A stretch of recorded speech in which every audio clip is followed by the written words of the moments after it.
தஞ்சை புதுக்கோட்டையில அமைந்துள்ள கடற்பசு பாதுகாப்பகத்திற்கு உலகளாவிய அங்கீகாரம் கிடைத்திருப்பது பெருமை அளிப்பதா முதல்வர் ஸ்டாலின் சொல்லியிருக்காரு. எண்ணிக்கையில மிகவும் குறைந்த அளவிலேயே இருக்கும் கடற்பசு இனத்தையும் அதன் கடல் வாழ்விடங்களையும் பாதுகாத்திட 448 சதுர கிலோமீட்டர் பரப்பளவுல தஞ்சாவூர் மற்றும் புதுக்கோட்டை மாவட்டங்கள்ல கடலோர பகுதிகளை உள்ளடக்கிய பாக் விரிகுடாவை கடற்பசு பாதுகாப்பகமா தமிழக அரசு அறிவித்தது.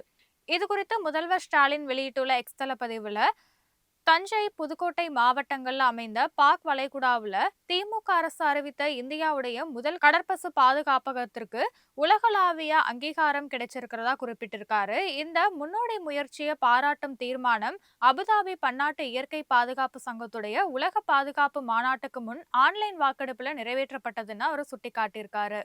இந்த முயற்சியில பங்கேற்ற தமிழக வனத்துறை மற்றும் ஓம்கார் அறக்கட்டளை உள்ளிட்ட அனைவருக்கும் முதல்வர் ஸ்டாலின் பாராட்டு தெரிவிச்சிருக்காரு.